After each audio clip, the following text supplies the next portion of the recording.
Há uma imagem que certamente já foi vista por muita gente na internet e que tem levantado dúvidas entre alguns sobre a sua veracidade. É o famoso dedo egípcio mumificado, que teria pertencido a um gigante da antiguidade.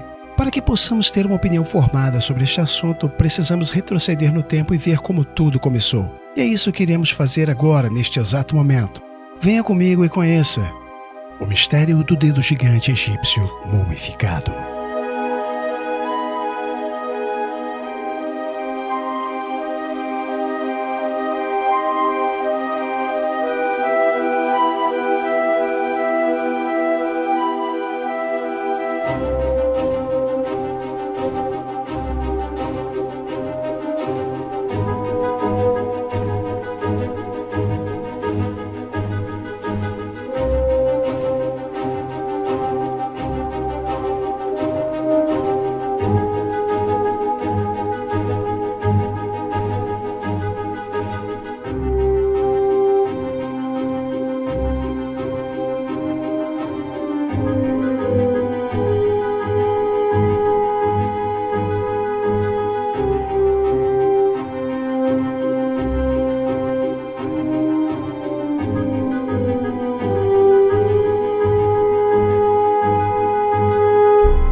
Certa vez, o dono de um clube na Suíça chamado Gregory Sporry foi presenteado com uma viagem para o Egito. E graças à sua curiosidade, hoje temos a oportunidade de examinar um dos poucos vestígios que nos mostram que os gigantes realmente caminharam sobre a Terra.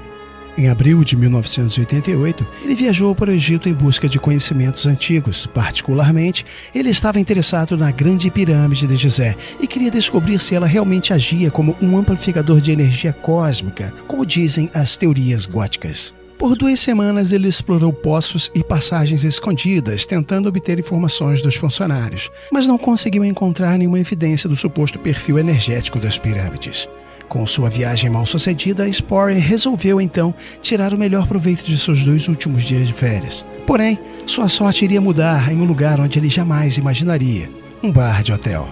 Ele tinha amizade com um barman e contou sobre seu fracasso.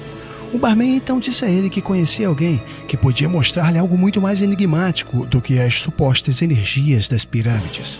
Na manhã seguinte, Sporry pegou um táxi e seguiu por 2 horas perto da cidade de Saadat, 60 milhas a noroeste do Cairo. O táxi o deixou em uma fazenda no distrito de Bir Hoker, onde ele foi recebido por um velho chamado Najib.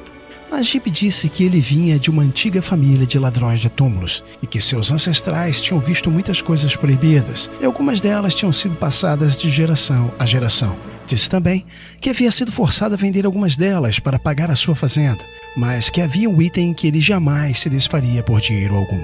O objeto estava em sua família há mais de 150 anos e, até onde Najib sabia, ninguém mais do mundo possuía outro igual, pelo menos ninguém disposto a mostrá-lo publicamente. Sporry concordou em pagar $300 pela chance de ver o misterioso artefato.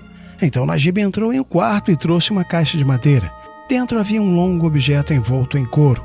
Quando o velho desatou os laços que amarravam o embrulho, Sporry não podia acreditar em seus olhos. Em sua frente havia um dedo mumificado tão grande que não poderia pertencer a um homem de estatura normal. Enquanto segurava o dedo gigante, Sporry percebeu que sua jornada fora muito mais bem-sucedida do que ele podia imaginar. Em suas mãos estava uma evidência inegável da existência dos antigos gigantes. Isso significava que havia verdade por detrás das lendas sobre os gigantes. O dedo havia sido cortado com precisão anatômica e, apesar de sua idade, a textura da pele e até mesmo as impressões digitais ainda eram visíveis. A pele enrugada rasgou-se em vários lugares e Sporry notou que ela tinha vários milímetros de espessura. A unha quase se soltou e o dedo parecia como se tivesse sido mastigado por roedores. O tamanho deste artefato anômalo significava que tinha sido um homem gigantesco. As estimativas colocam seu tamanho em torno de 16,5 pés de altura, cerca de 4,80 metros. Mas como o dedo deve ter encolhido após ter sido mumificado, o gigante poderia ter sido ainda muito mais alto. Najib também mostrou a Spory uma pasta de arquivo de couro que continha vários documentos. Entre eles estavam um certificado de autenticidade e outros documentos escritos em árabe, bem como um raio-x do dedo. Na década de 1960, o filho do fazendeiro contactou um de seus amigos em um hospital do Cairo, que examinou o dedo e constatou que ele era autêntico. Os detalhes do raio-x correspondiam à forma e às proporções do dedo, e isso serviu para reforçar ainda mais a sua autenticidade. Apesar da insistência de Spory, Najib nunca lhe disse onde exatamente seus antepassados haviam encontrado o dedo, mas ele mencionou a existência de um segredo, uma câmara secreta abaixo da Grande Pirâmide de Gizé. Dizia-se que aquela sala continha vários túmulos de gigantes, mas todos vazios. Spory tentou convencer Najib a vender-lhe o dedo, mas o homem deixou claro que ele nunca faria isso. Em vez disso, ele permitiu que Spory tirasse uma série de fotografias do bizarro artefato. Em uma das fotos, ele colocou uma nota ao lado do dedo para dar aos espectadores a oportunidade de avaliar o seu real tamanho. Depois de voltar do Egito, Spory levou as fotos para vários pesquisadores na esperança de convencê-los a investigar a anomalia. Como frequentemente acontece, ele foi recebido com críticas e descrença.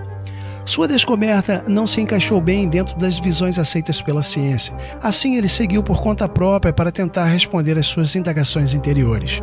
Ele pesquisou inúmeros textos antigos e encontrou muitos paralelos e semelhança em diferentes relatos. Spory descobriu que os gigantes são frequentemente mencionados na Bíblia, no Alcorão, na Torá e em muitos outros textos religiosos.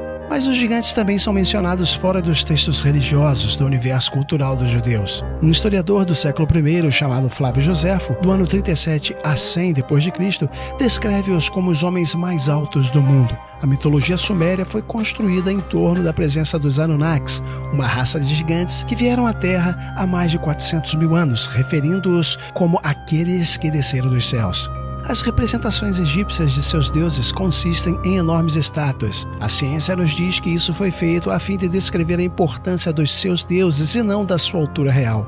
Parece que humanoides gigantes eram uma presença comum nos tempos antigos, mas hoje em dia todo historiador está empenhado em refutar a existência de tais criaturas.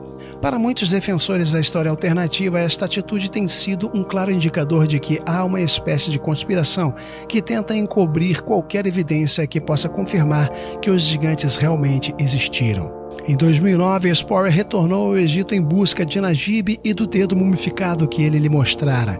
Infelizmente, ele não conseguiu mais o encontrar. Najib era velho quando se conheceram e provavelmente havia morrido nos 21 anos que se passaram desde o encontro. A fazenda em Beer Hawker tinha novos inquilinos que não sabiam nada sobre o velho e seu tesouro proibido. Este caso, assim como vários outros igualmente bizarros, serve como um lembrete de que existem muitas inconsistências na história convencional, a qual a maioria se apoia. Achamos que conhecemos nosso passado, mas na realidade há muito mais do que somos levados a acreditar.